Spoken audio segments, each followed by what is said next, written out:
জি, প্রথম কথা হচ্ছে আজকে রমজান মাসে আল্লাহ তাআলা কোরআনে ঘোষণা করেছেন, কোরআন নাজিল করেছেন এই মাসে।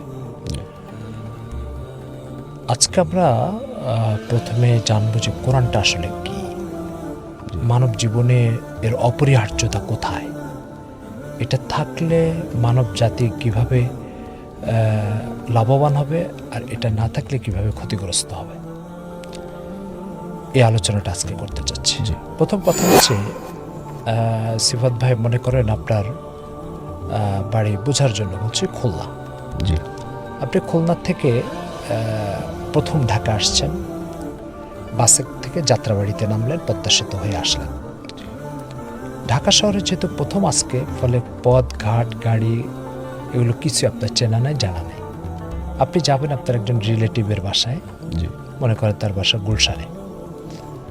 গুলশানের সেই রিলেটিভের বাসায় পৌঁছা আপনার জন্য মোটেও সম্ভব না, কারণ আপনি ঢাকা শহরে আজকে প্রথম। জি, রিলেটিভ আপনি যাতে পথ চেনার ব্যাপারে বিভ্রান্ত না হন এবং লক্ষ্যচ্যুত না হন, পথের থেকে হারিয়ে না যান, জি, এই জন্য রিলেটিভ তার ড্রাইভারকে গাড়ি দিয়ে আপনাকে রিসিভ করতে পাঠালো যাত্রাবাড়িতে।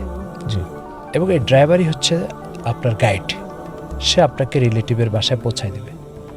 আপনি যাত্রাবাড়িতে নামার পর আপনার কী করা উচিত?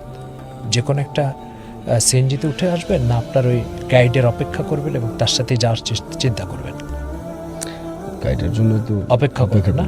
যদি আপনি নিজে কোনো বাস বা সিএনজি ইত্যাদিতে ওঠার চেষ্টা করেন, তাহলে সম্ভাবনা আছে যে আপনি আপনার গন্তব্যে পৌঁছতে পারবেন না এবং পথচ্যুত হবেন, লক্ষ্যচ্যুত হবেন। জি, ঠিক আপনার রিলেটিভ যে গাইডকে পাঠিয়ে দিয়েছে আপনাকে রিসিভ করার জন্য, ওই গাইডটা হচ্ছে পবিত্র কোরআন মাজিদ।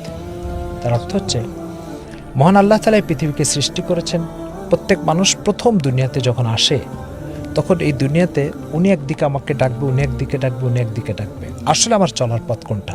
আল্লাহ তাআলা এই জন্য ওই রিলেটিভ যেভাবে ড্রাইভার পাঠিয়ে দিয়েছে, আল্লাহ আমাকে আপনাকে আপনার গন্তব্য জান্নাতে পৌঁছানোর জন্য কোরআনকে গাইড হিসাবে পাঠিয়ে দিয়েছে। সুবহানাল্লাহ। এবার যাত্রাবাড়িতে এসে পৌঁছার পরে আপনার উচিত যে রিলেটিভ আমাকে দাওয়াত করেছেন, সে রিলেটিভের পাঠানো গাইড ছাড়া বাকি সব গাইডকে উপেক্ষা করা এবং তার সাথেই গন্তব্যে পৌঁছার জন্য চেষ্টা করা। অবশ্যই 2-3-4টা লোক আপনাকে ডাকাডাকি করছে, সিএনজি তো 10টাও থাকতে পারে, আসেন আমার কাছে, আসেন, আসেন আমার কাছে আসেন। আপনি যদি মূল যে আপনার মেজবান বা যিনি আপনাকে ইনভাইট করেছেন তার পাঠানো গাইডকে উপেক্ষা করে এটাকে বেছে নেন, ওটাকে বেছে নেন, ওটাকে বেছে নেন, তখন এরা প্রত্যেকে আপনাকে এমন এক জায়গায় পৌঁছাবে যেখানে পৌঁছার জন্য আপনি ঢাকা আসেন নাই, আবার এমন এক জায়গার থেকে আপনাকে বঞ্চিত করবে যেটা আপনার লক্ষ্য এবং যেখানে পৌঁছার জন্য আপনি এসেছেন। জি, তো ঠিক আল্লাহ পাক মানব জাতি মায়ের গর্ভের থেকে বের হওয়ার পরেই সে কোথায় যাবে, তার চলার পথ কোনটা হবে, সে বেছে নেবে কোন পথকে, এটার জন্য আল্লাহ পাক একটা গাইড পাঠিয়েছেন, কোরআনকে। এবার এই কোরআন অনুযায়ী মাতৃগর্ভের থেকে যে জন্ম নিবে, জি, সে যখন এই কোরআন অনুযায়ী চলবে, সে নিশ্চিতভাবে তার জীবনের লক্ষ্য আল্লাহ তাআলার গোলামি এবং এই পথ শেষ হয় জান্নাতে, যে সেখানে সে পৌঁছে যাবে ইনশাআল্লাহ। এর বাইরে অনেকজন ডাকাডাকি করবে, যার যার কথা শুনবে সেখানে সে পদস্খলিত হবে। এই হচ্ছে কোরআন। এই জন্য কোরআন জায়গায় জায়গায় তার পরিচয় দিচ্ছে, ইন্না হাযাল কোরআন ইয়াহদি, কোরআন পথ প্রদর্শক। তারপরে হুদাল্লিল আলামিন, এটা জগৎকে পথ দেখানোর জন্য আসছে। হুদাল্লিল নাস, মানব জাতিকে তার দিক নির্দেশনা দিতে আসছে। তাহলে কোরআন তার পরিচয় বারবার উপস্থাপন করতেছে, আমি গাইড, আমি পথ প্রদর্শক, আমি দিক নির্দেশক, আমি গন্তব্যে পৌঁছার জন্য আপনার সহায়ক।